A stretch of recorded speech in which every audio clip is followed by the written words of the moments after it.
Well, hello everybody. It is Saturn's Day, isn't it? No, that's Saturday. It's Wednesday. Anyway, hump day, middle of the week, whatever. But hey, we're here and that's part of the fun, isn't it? So thank you. Trust you're doing well on this fabulous weather day here. I'll tell you what, we've paid a heavy price for it, but wow, it is so freaking cool here. Um, which is cool. They say the whole summer may be like that. Wow. Anyway, how is everybody? Let me just speak favor over us all. Do it all the time. Always will. It'll be a legacy. You know, that Steiger guy. Yeah. Dude always talked about favor. Yeah. Still working on the other side as well, right? Yeah. And nothing missing, nothing broken. Well, it's about as close to perfectness as one can get. And I'll take that. So, hello, chat room. Nina, how are you doing? She's got her show later on the day. Jet, good to see you. I see Gilbert, brother. How you doing? What a beautiful day it is indeed. And Brian, good to see you, my friend. Who else is hanging out? Deborah, how is everyone at the homestead? Good to see you. Bum, bum, bum, bum, bum, bum, bum. I saw Lauren. How you doing? Favor to you. Greg, how you? Um, Quite the journey, isn't it? You gotta love it. That's what we're all here. Raven, keep on producing, buddy. I tell you, I love it. Do you know, here's a fact, Raven, that um, the vast majority of songs written by they call them the classic, I just knew them as bands, rock and roll. But here's the thing. Like 95% of all songs are written by those in their 20s. By the time they move out of their 20s, their creativity level begins to decrease. Very few artists really do meaningful work, particularly after the age of 50, which sucks. Just thought I'd tell you. Now we're pulling out. I hope you're on the bus. Seat belts are optional. And if you got them, smoke them and pass them around. And whatever your libation of choice is, do it with vigor. So, let's see. Kaz, Greg, I saw your comment. Kaz was dropping some really good, deep truth bombs. Look, we're going to get her back on. I hope to get her on back next Tuesday before she has to go back to work. Um, because wow, I mean the connection sucked. It really did. But you're right. I wonder how many of you actually caught what she was saying about Inky and Inyo. Those two rascals. Yeah. I still smell a rat, and I think it's those two particularly, but hey, I could be wrong. What do I know? Dave, good to see you, brother.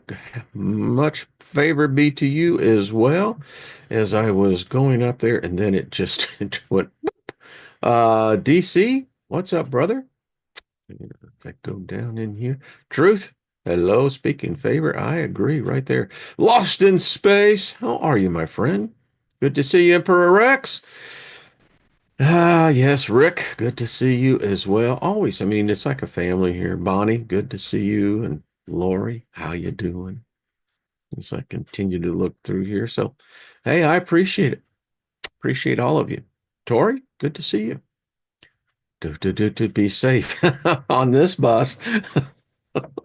Well, safety is, I guess to what one actually perceives safety to be, right? But thank you.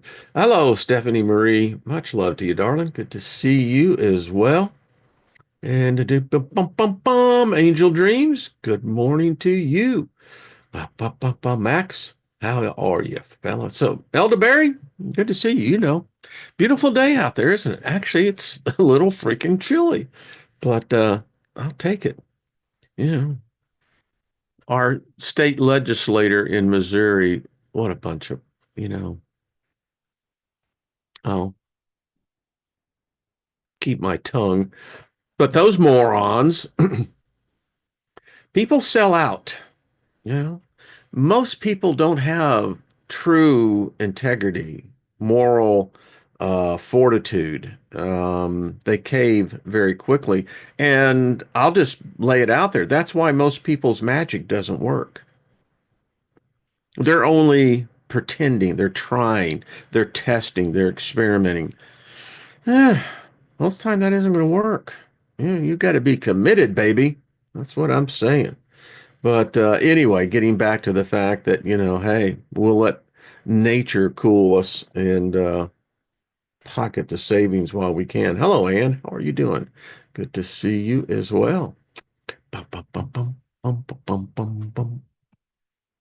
Yeah. Do you know that humans channel all the time? We all channel. We're channeling right now. I'm channeling. I'm speaking to a microphone, looking into a camera that has a monitor, and I see myself talking. And who am I talking to? Well, I see a bunch of names over here. Hey, Scotty boy, good to see you. Been in Texas working. Well, brother, good to have you back. Really is. Good to see you, Maria. Hello. And so I see the names, right? I speak your name as though I'm talking to you. I can interpret or channel in kind to your words. If you pray, you're channeling. Um, if you're in love with your mate, um, channeling's going on all the time. Um, I was really good at it, still am.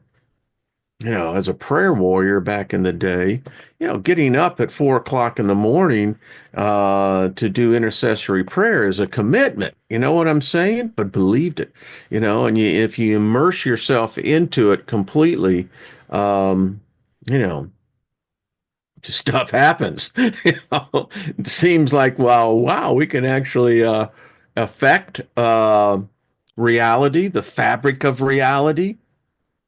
Of course, no one's really heavily or accurately defined for me what the fabric of reality means. I can channel what I think that means, or at least what it means to me, but nevertheless, yeah.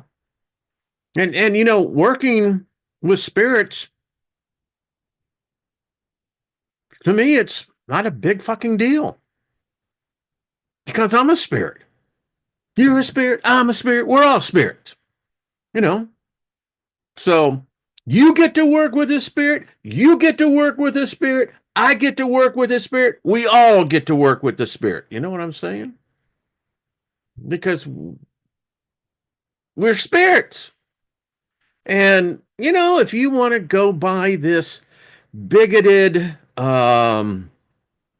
racial divide by saying, well, there's good and there's bad. How do you know? I mean, our interpretation of good and bad is determined by the culture by which you have been raised in. And there's a good possibility who we think is the good guy actually is not, and the one that we've been told is the bad guy is actually not that well. And then you get to the other part of the equation that maybe they're neither nor neither. Hmm. You say potato. I I can't handle the spirit. You got the spirit, man. Scotty, that's all I got to tell you. You got the spirit. Yeah, I hear it now. I can feel the spirit. Can you feel it, brother and sister? Put your hand up on the monitor and, we'll make connection around the world. Yeah. Spirit beings love that shit, man. They come in for that, man. Because to them, what else? What is their purpose? If the reincarnation thing just may not be what really happens, just saying, don't know for sure, but let's just say it doesn't happen, and let's say we've never really been properly taught, exactly how you handle your shit over there. A lot of different innuendos, most of it pretty ambiguous. There's a few good books. I mean, the Tibetan Book of the Dead, it gets into a really deep detail of what happens, particularly, those first couple of hours. And according to that book, it takes you about 30 days to figure out, what's really going on. Now, I don't know. Maybe that is, maybe it isn't. Maybe we meet people, maybe we don't. I don't know. I'll let you know when I get over there. You know, I'll host a show.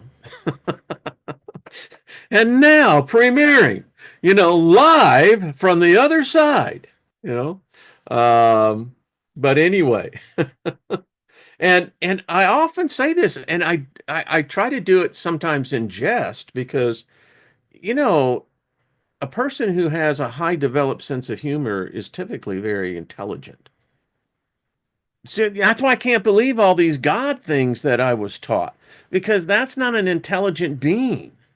The being that's really hung up on itself. No, no, no. I got a sense that, El Supreme probably could do a stand-up comedy routine that would just, we would all die laughing. Literally. I really think that is.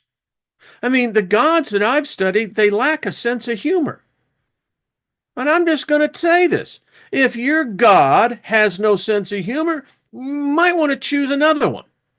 Find one that learns how to laugh or knows how to laugh, that can crack a joke in the middle of prayer, when you're beseeching it.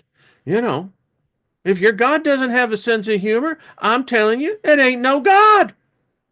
I mean, you look at the personality that we're taught. I mean, how fucked up are you? I mean, to say, well, this is what God is. And then nowhere in the Bible do I ever find that God ever cracked one joke. Not one. I mean, I'm hearing Kenny Loggins, the danger zone. Dun, dun, dun. I mean, it's like, okay, back off, back off. You know, um, I'm not really a believer in Satan per se, but I quite frankly, I don't think I've ever heard Satan actually crack a joke. So what's up with that? I mean, isn't a sense of humor part of the ego?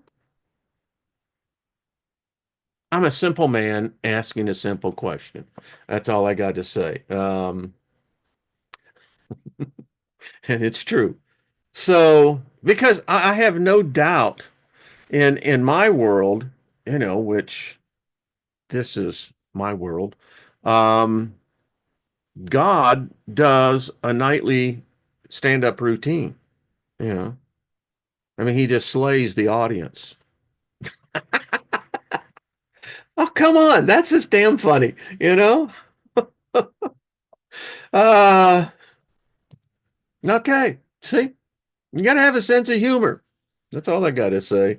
So, anyway, tomorrow got Mike and Cindy coming on from Evolution Energy Arts. Love that couple. And we're going to be talking about who are these masters? Seriously. Um, and it would appear that we all need to learn to channel better, deeper, you know. We need to take the sign down, no shirt, no shoes, no service. We got to take that sign down and say all are welcome. I think that would start. So, hey, Grace, what's up? Good to see you, darling. Hello, buddy. Well, God's world is certainly a joke in itself, isn't it? Well, you know, I guess that's a sick humor. It's like, all right. Um, Back in the day, I we actually went and saw Phyllis Diller. It was back in the day. Remember they used to have the dinners with the theater in the round?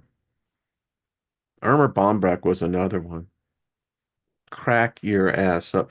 I saw Rita Rudner and Louis Anderson in Las Vegas, and those two. And the thing about it is, when I went to Vegas a lot, we always found, comedians because the thing about it is that exposure for those 3 hours where laughter is the primary purpose is there are more miraculous healings taking place in audiences that are truly laughing, and you can tell when someone's laughing, particularly from the spirit. It's that gut type of laughing. It's deep and it's profound, and it is true. Many healings take place, and I would do that because Vegas is for an empath is really hard to handle at times.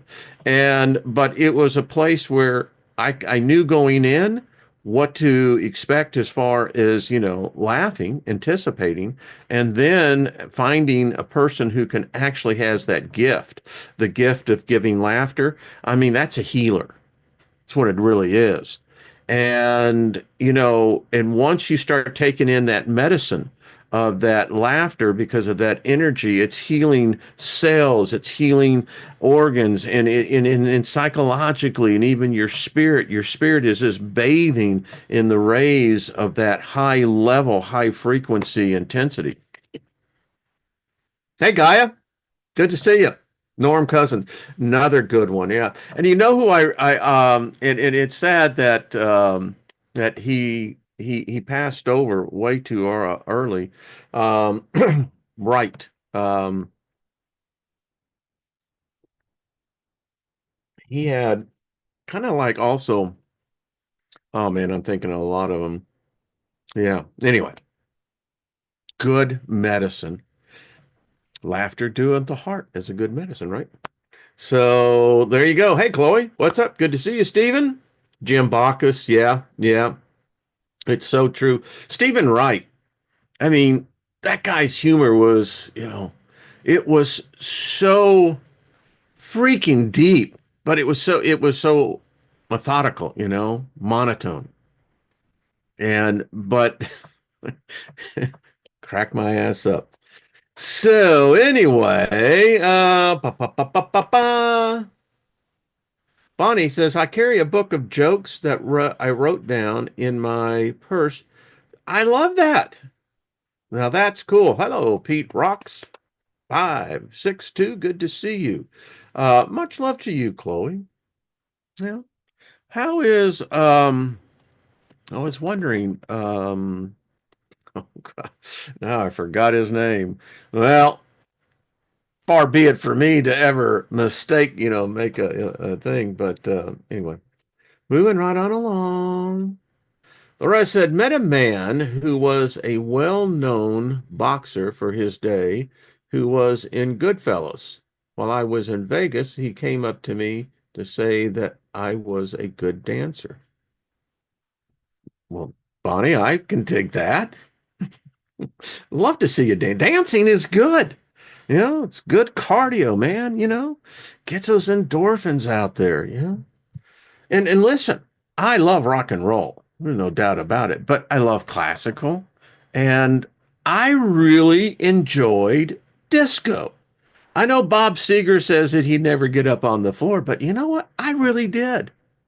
In fact, I got more sex in the days of disco than I think any one period of time, because I don't know. It just,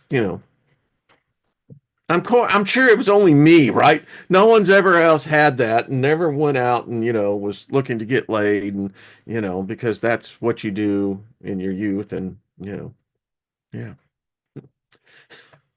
I'm hearing KC and the Sunshine Band. And then the Bee Gees. I mean, and there's just a number of them. But Angel Dream says, I love dancing. That's what I'm talking about. And again, if no one else experienced the disco era, it's a shame. I mean, it was pretty cool. I mean, it really was. Concerts were great, but going out to the club and you're going there. Well, let's just be honest. You're going there to, you know, as we used to say, maybe get lucky, right? Um, Depends on what your interpretation luck is. But anyway, everyone's meeting together for the same purpose. It's just a matter how does it sort out through the pheromones and, you know, et cetera, et cetera, et cetera. Yeah.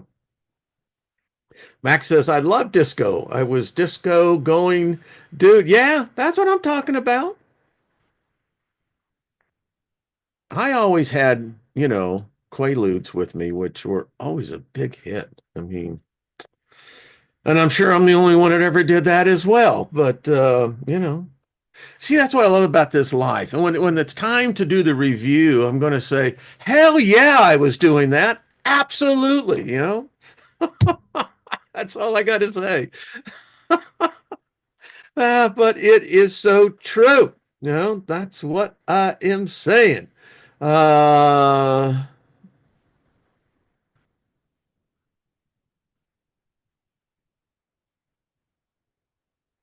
well, if laughter is channeling, and if there are so-called other spirits on the other side, whether they be called demons, demigods, angels, if they dig laughter, I mean, all right. I mean, think about it. Think of the intelligence required to get a joke. You know, I'm just saying. Hmm. I mean, I know a couple I could tell, but John Phillips says, yep, Roper 714. That's what we're talking about. If we could just move back the hands of time, right? What is that? The chairman of the board sang that song. If I could turn back the hands of time. But yeah. See, that's why we meet here. It's like fun. And I'm glad to hear that y'all can be open enough and just saying, yeah, I did the same thing. Because I'll tell you, there were a lot of people when I went to those clubs. I mean, so, I don't think they've all transitioned yet. I think they're like myself, as Rod Stewart would say, we're, forever young, right? Yeah. Uh, I love this group. When a lemon was a good thing. Donna Summer. Oh, yeah. Grace, you're absolutely right. Yeah. Man, that gal could sing. No doubt about it. Mm, mm. I saw Tina Turner in concert. And she was still with Ike then. And now that gal not only had a set of vocals on her, but how about those gams, those legs, huh? Oh, yeah.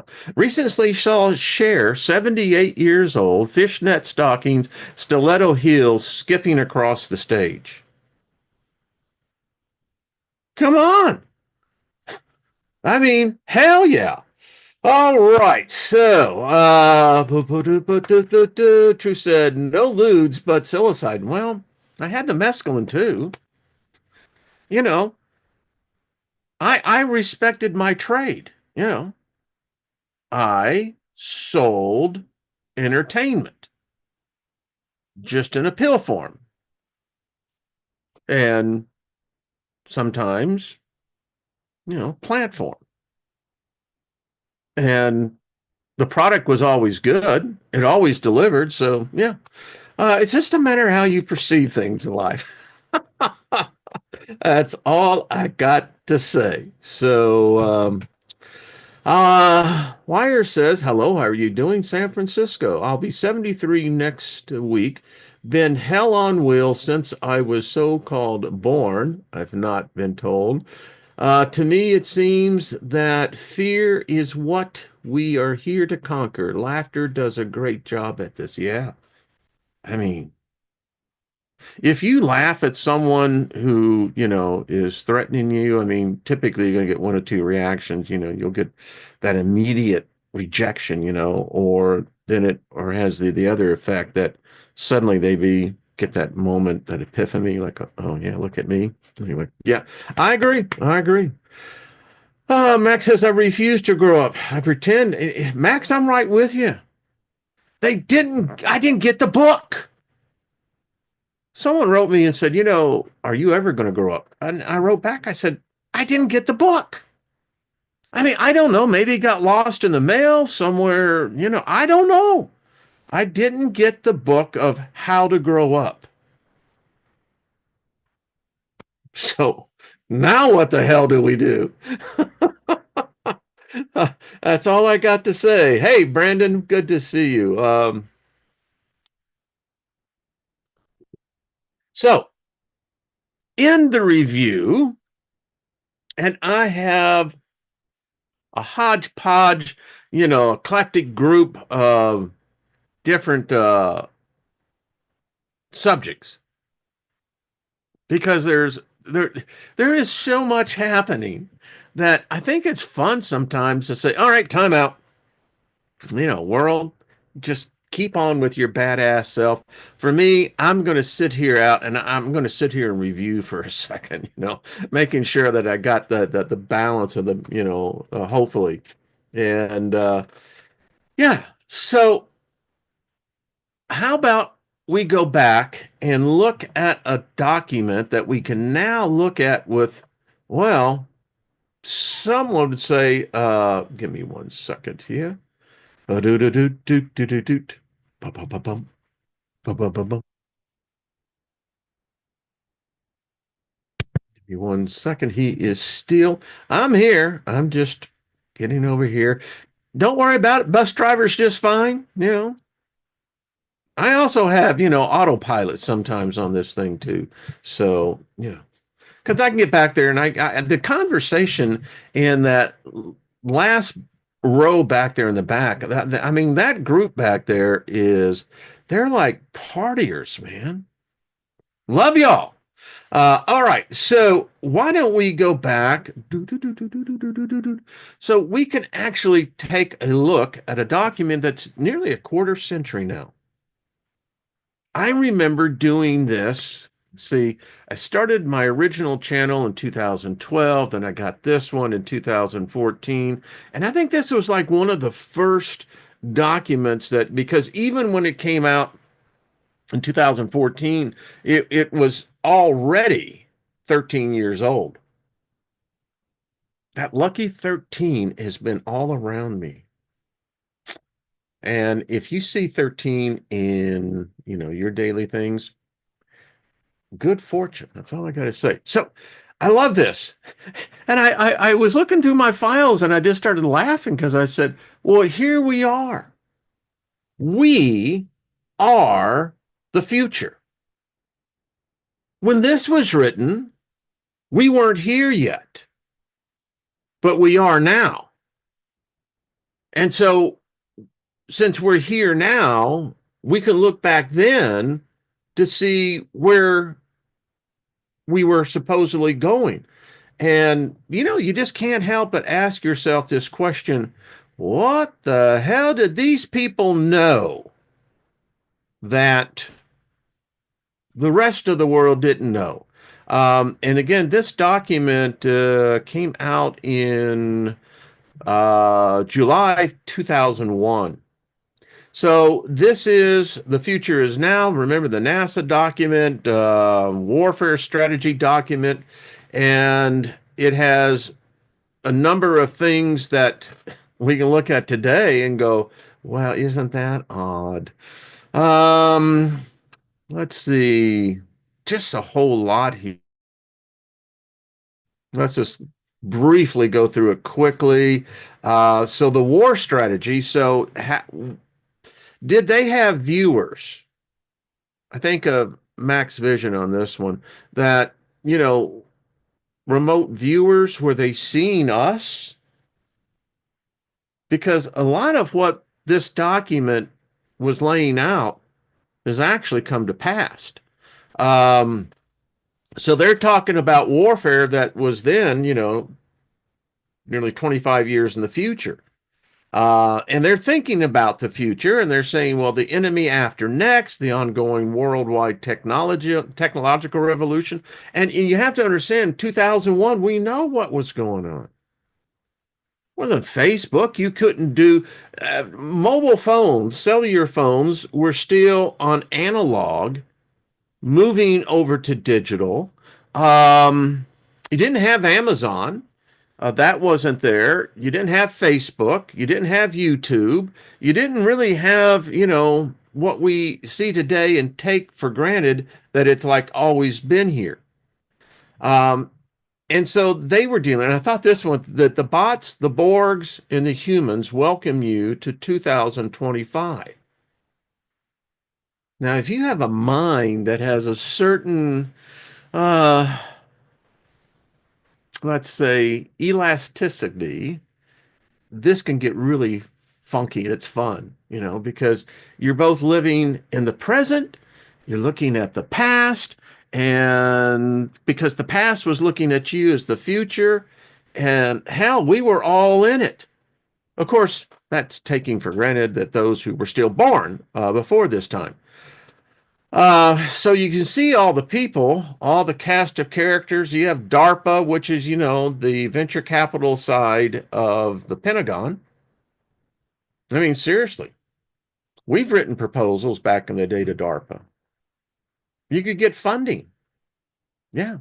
Anyway, you got the Army, Navy, National Research, you got all different commands and all different NGOs. And I mean, everybody was in on this party. You had to be, you wanted to be there, right? Um, Tells you what this thing was. I like this. It's meant to incite thought discussion. Cool. Is based in all cases upon existing data trends analysis technology. No pixie dust. I like that. I've seen people snort, some pixie dust and whoop, they went somewhere. Provides in some cases a somewhat broader view of prospective developments and issues. But anyway, if you've got the document, you should go back, check it out, because it's really quite interesting to see where we are. And it looks strangely suspicious to me, like someone's been really following the script uh, pretty closely. Little deviation. Spaceship Earth, I love this one. The crew, us humans were plundering the ship's supplies, tinkering with temperature and life support controls, still looking for the instruction manual. See what I'm saying? I didn't get the manual on what it is to be growing old. Didn't get that one. So apparently NASA didn't get one as still on how to take care of the planet. Engaging in bloody skirmishes in every corner of the vessel, increasing the size of the crew by 2 million per week. And this needs to be updated because apparently we have far exceeded that, something like 5 million. Where are we going to put everybody, right? And I love this idea. Wasn't it just the other day I was talking about, the Dyson sphere, that if you're truly, let's say you are a level 4. I think you could probably do it in level 3, but for sure you could definitely achieve it in level 4 if you were a level 4 civilization. You would, and there's plenty of planets out there. And the surface is not really the ideal place to be on a planet. Um, I once read in a book that the paper was about the idiocy of a god bringing humans here to Earth. Because in his training, in his point of view, that's idiocy. You put creatures that cannot adapt to the environment. They have to alter the environment. Their very bodies themselves are sorely lacking in the ability to protect that body. And then you're going to put these wandering, I'm trying to think of a kind word, new species. There we go. Um, and you put them on a planet that is always changing. I mean, it's got either too hot, too cold. You got, whirlwinds, tornadoes, hurricanes, blizzards. I mean, I just go on and on and on. And every so many 12,000 years, the whole thing flips and, all hell and chaos erupts. And, yeah, what God would do that? I mean, Earth's a beautiful place, right? We all love it.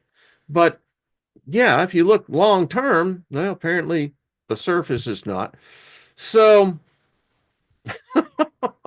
I'm going, okay. But a level four civilization would have the ability to construct their own Dyson sphere, which would be, in essence, you could say be like a planet, but it could be much larger than a planet. It could have a small white dwarf star. I mean, maybe they understand and are able to control the dynamics of stars. I mean, level four, level five.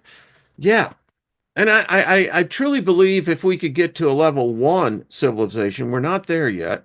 We're going to have to do some dramatic changing to do that. But anyway, our planet right now, it's we've got humans that have the asinine idea because they were born somewhere that they actually own that. You know, the planet isn't owned by anything or anyone, particularly humans. Let's see, we go on. Humans have taken over, vastly shortened evolution of the planet. And it's not the global warming. That ain't got nothing to do with it. And the models are starting to show this that, gee, humans are beginning to figure out that that big bright thing up there in the sky, it actually affects our weather. And oh, well, gee, the magnetic poles are moving. Well, you think that that might have an effect as well, but they're following the script. But it's true. Pollution, deforestation, these are all things and they haven't changed. 25 years and nothing has changed.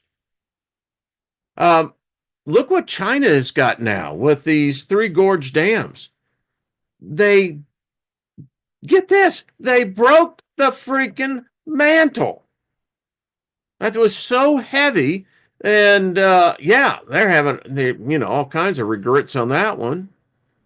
Um, this one I found interesting as well.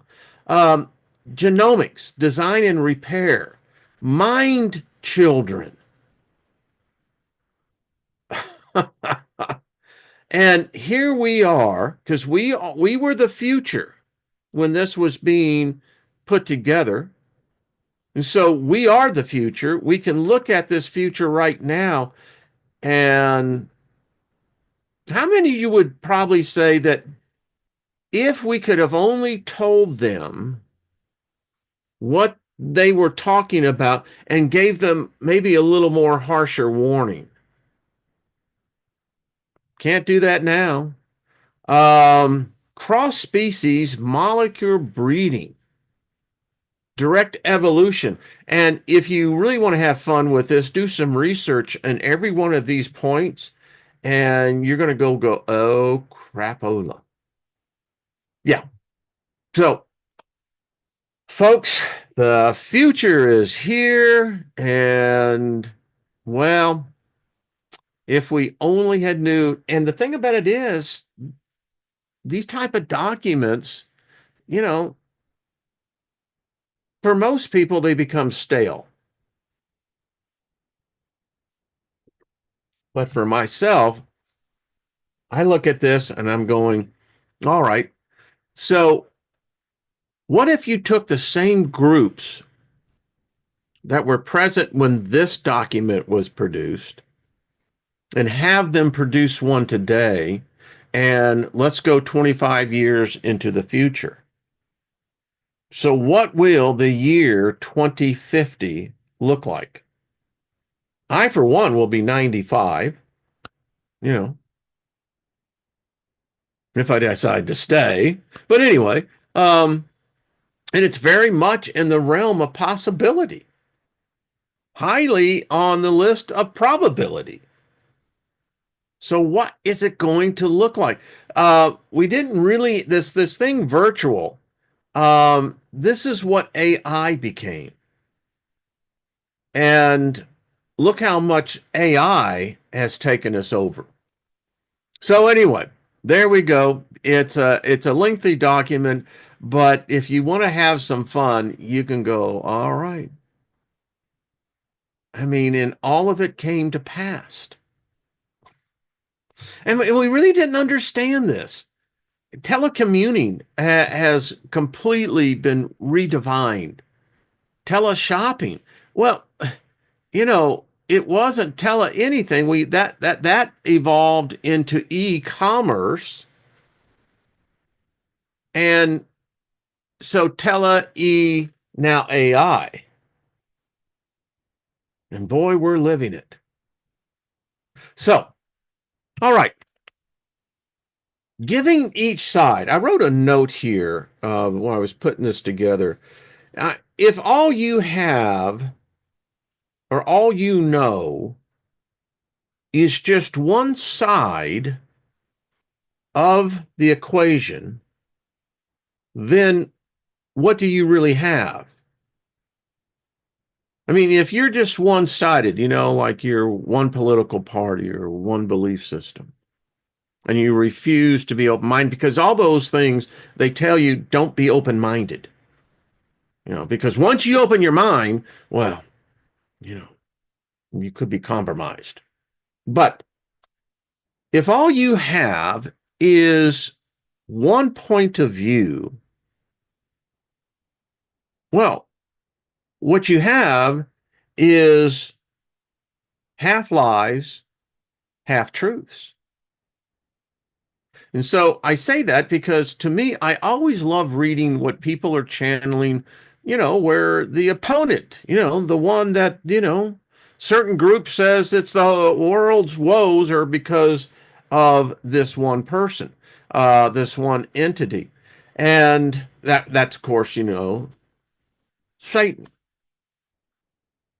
Satan and Lucifer are not one and the same, but yet they have been congealed together and morphed into a modern day construct.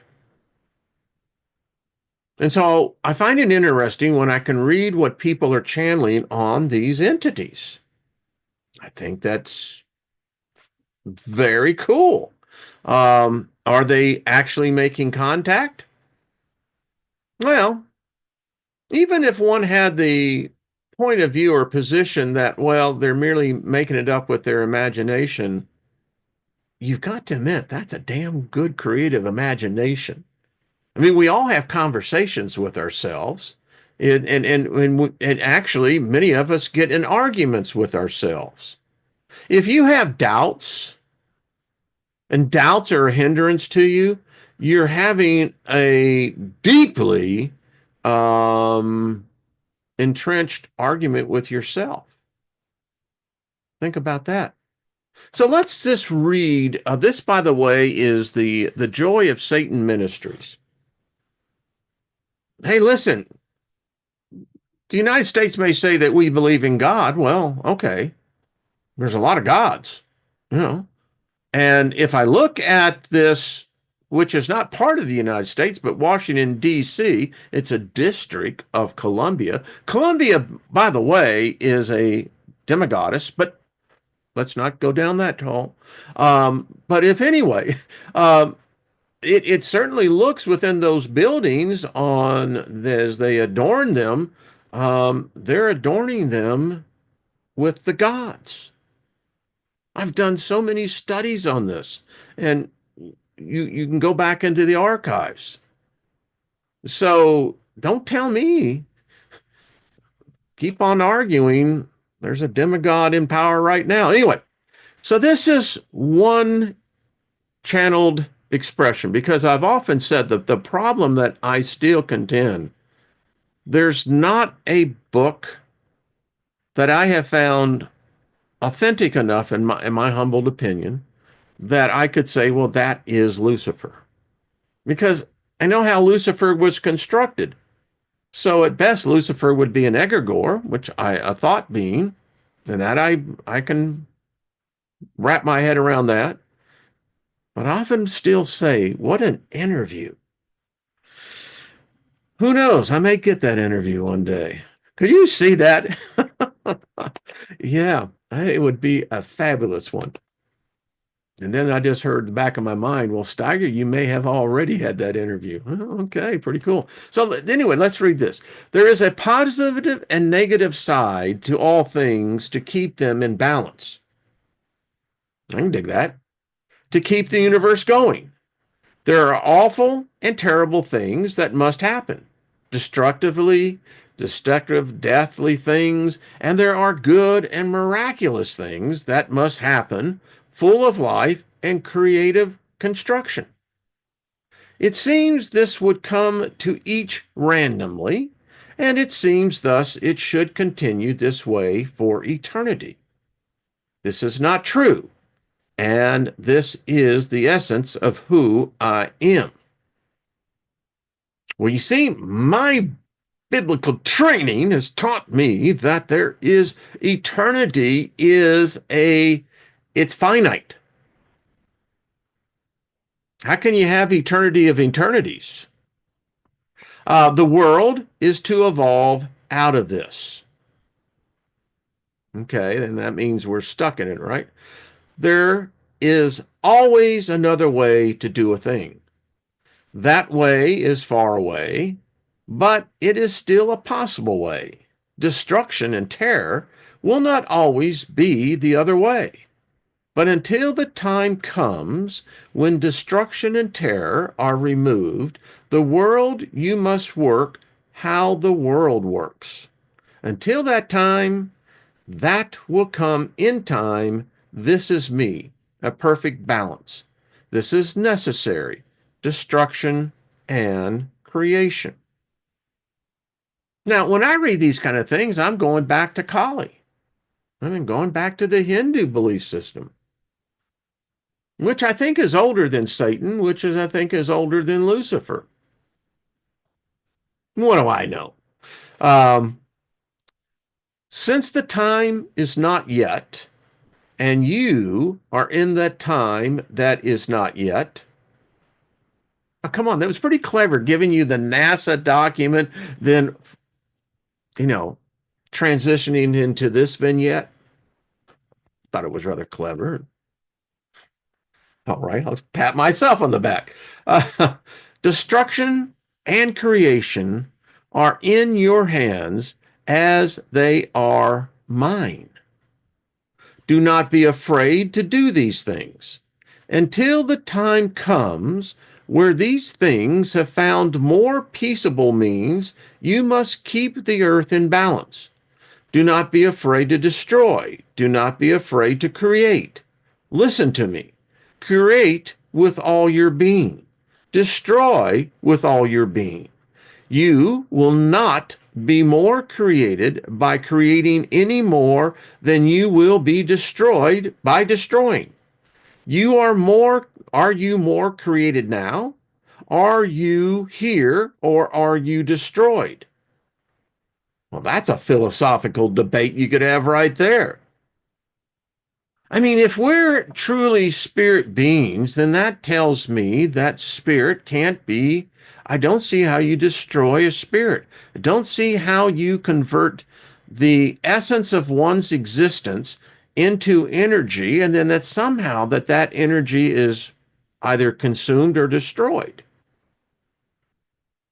Now, our laws of physics say that that's not the case. But we're dealing in different realms and different dimensions here. But yet, if I am immortal, spirit speaking, I don't know about the soul, but spirit, so I'm just merely experiencing what is called time. I'm not part of it, I'm immersed into it. And apparently, based upon certain laws of physics, frequencies, etc., I can coexist in multiple realms and dimensions. Within that, there is apparently cyclical laws that says that I have both been created and destroyed. And if I've been destroyed, out of that I shall be created yet again. Is that how it's kind of working? Now, I don't know if that is immortality or if it's mortality. I've contended if life is so short, then life is an anomaly that we have found intriguing because it defies the natural laws of other dimensions. I'm just pontificating here. But anyway, so if that is the case, you are here as long as I am here, and that is forever listen to what I tell you. Yeah, I've said before, I don't know who has lied to who. Uh, and if you're going to call a spirit a liar, you better have your shit together. You know what I'm saying? Because you're likely to piss them off. And if you've pissed off the spirit realm, many have experienced that uncomfortability. Just saying. I've asked this question.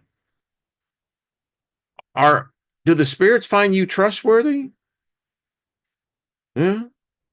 If they're smart and if they are like familiar spirits, then how would you rate yourself?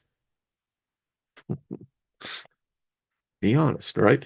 Um, so he says, I tell you to create, do it, and do it with perfection and pleasure. And if I tell you to destroy, do it, not hesitate. Well, the problem here is I don't want to kiss any God's ass.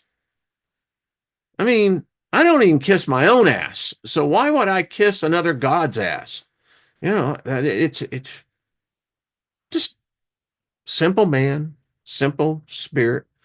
Don't quite know. So anyway, this book goes on, and this was dictated by Satan Lucifer, but you know that. And this is interesting, an interesting book on this because it's a 6 month battle plan. This is there you go, 6 month spiritual warfare training program, and I love it. It's actually a good read. It's not complicated, not deep, and a lot of the techniques I was taught in Christianity. And I'm going, okay. And then I find some of the techniques that I was taught in corporate America.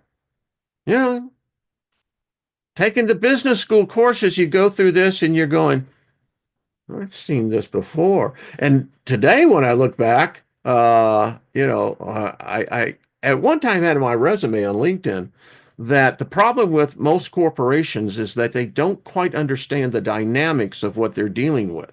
I mean, there is the fiduciary responsibility of a board, and then that carries down into the responsibilities of, you know, officers, employees, etc.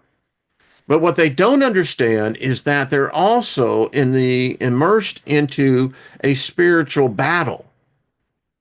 The spirits are betting. I mean, I have found spirits to be gamblers. It's quite interesting. Um, and even the Bible says it.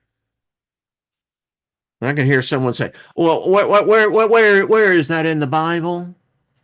Well, didn't Paul say that we're all running this race before a great crowd of witnesses that are cheering us on? I'll guarantee you they got a Las Vegas bookie there. What are the odds? What are the betting odds on you right now that you're going to be able to accomplish that which you came into? If you were going to Vegas to make a bet, what are you going to give yourself? What kind of odds? And anyway, getting back to this delightful little book, it's a good one. I mean, it literally teaches you the basics. You could convert this quite literally into a business plan, adapting these very same steps. Um, but in this case, when you go into a corporate boardroom, now there was a time when there was a group that would be on a board, we would get together and pray, hold hands, and make covenants and what have you. And we found that completely, righteous.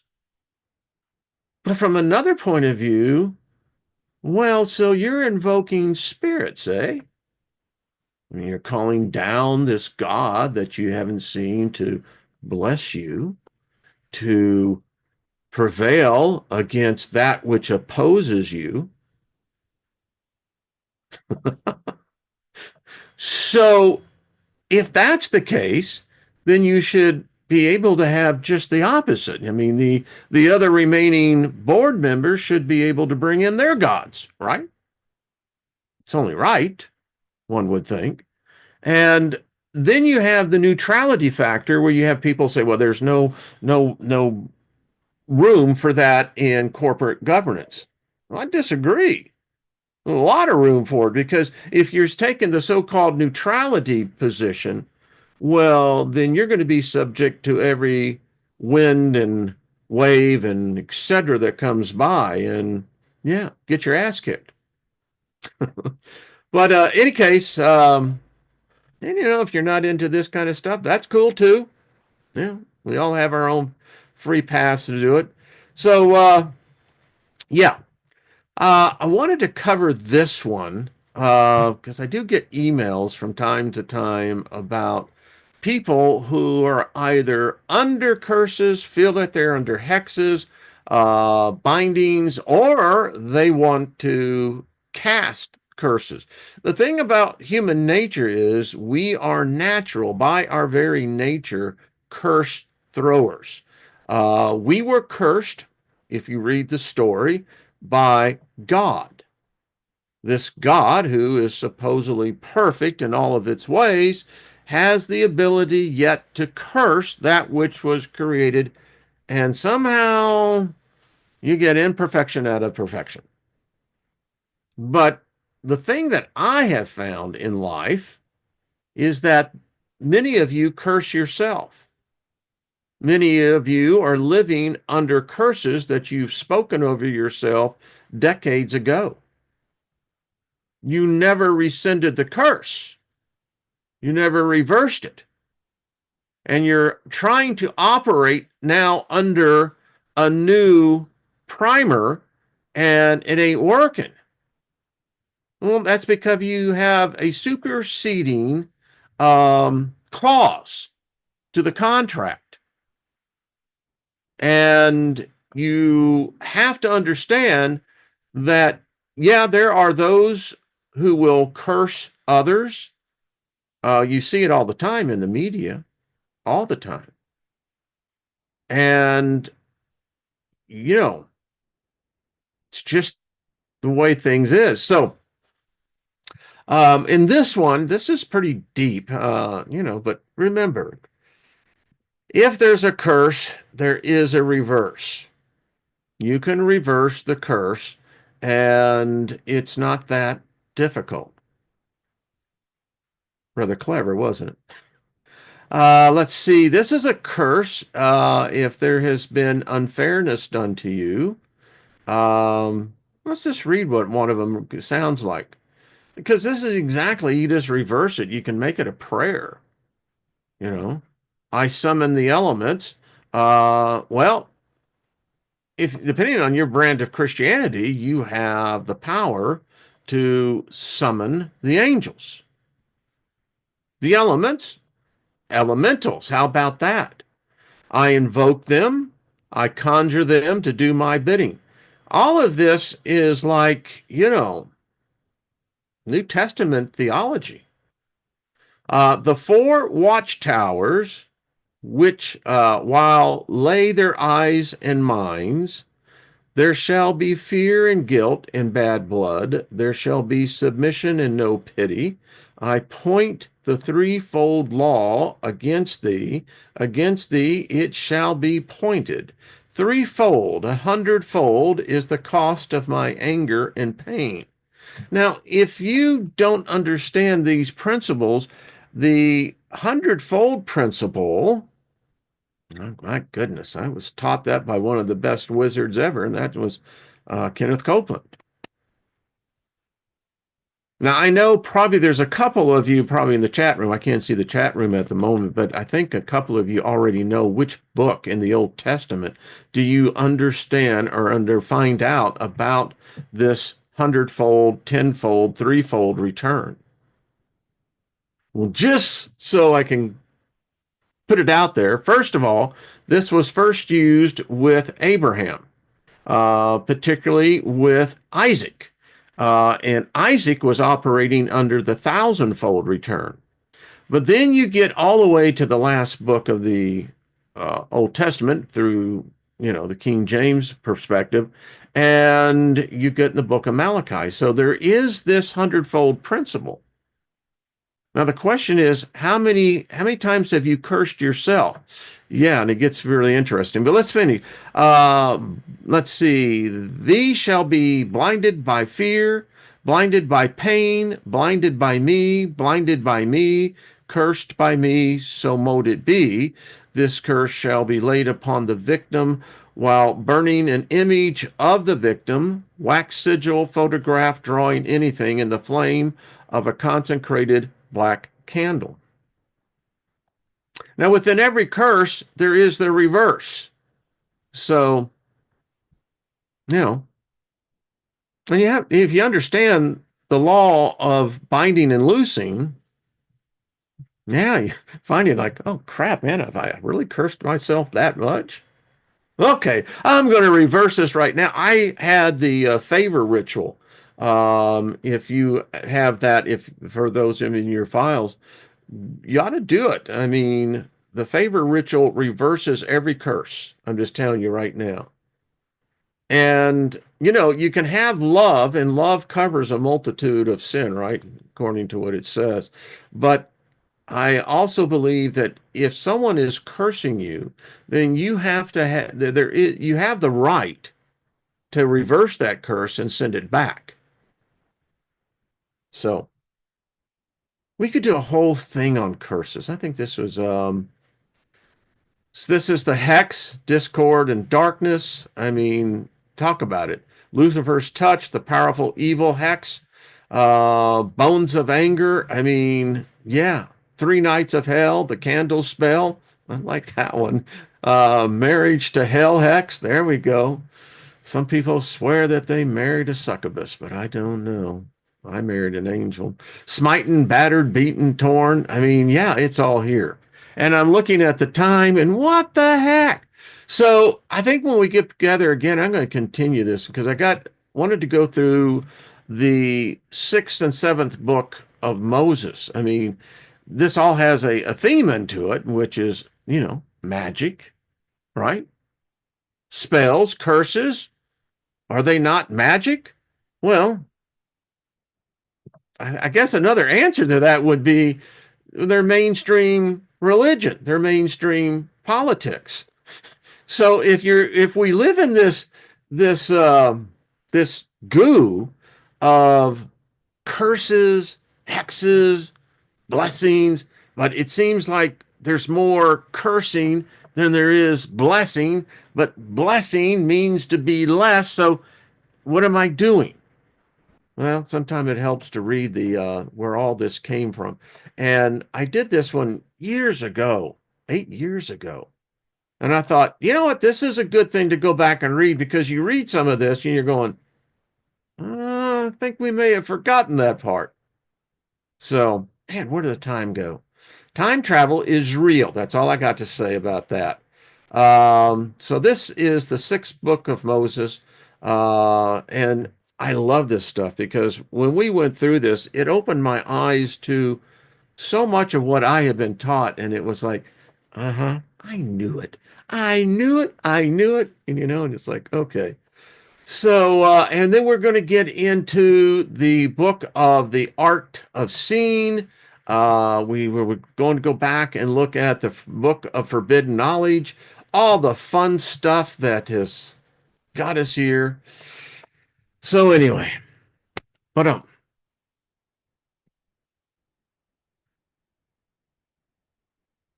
this is the age of understanding. It's really odd. So how did Daniel, when he was in Babylon, how did he see this day, right? The 70 days of Daniel. We're definitely in that time of where knowledge has flooded us. It was prophesied. It was also prophesied that it was going to drive us freaking nuts. Brian, you're welcome, brother. I'm working on serious manifestations, possibly my big one. Well, brother, Rick, go for it. These are good books, though, to help. Yeah. And again, it doesn't hurt to call the other side. They're here anyway, and they seem to be damn interested in us. So, okay, if you're going to be interested in moi, it's going to cost you. If that spirit wants to come in, listen, you need my permission, but what are you going to bring me? Yeah, I'm talking to you right now. What are you going to bring me? What is it that I want? That's not the point. I mean, if you're coming in as a spirit energy, you should know me at least a little bit. See what I'm saying? Yeah, people don't do that. All right, Mike and Cindy tomorrow. Going to be talking about these entities that are influencing. I mean, the demigods are, they're afoot and they are moving. And yeah, you know, I mean, they've built themselves a love shack. That's all I got to tell you. Got the B-52s in my head right now. All right, folks, have yourself a great one. Lost in Space. Windows are opening in the bus. I got the cleaning crew that always comes in afterwards. Everything is sterilized and properly re-energized, as they would say. All right, folks, much love to y'all. Thank you. Thank you for hitting the like button. Thank you for subscribing. Thank you for sharing. Yeah. Actually, I just appreciate the fact that you're here. So I'll just take that. So filtered through AI. Now you see, that's a sense of humor, guy. That's what I'm talking about. Love you guys, gals, and see you tomorrow. And make the most of the day. Make sure to check out Miss Nina on her show. And in the meantime, laugh a little bit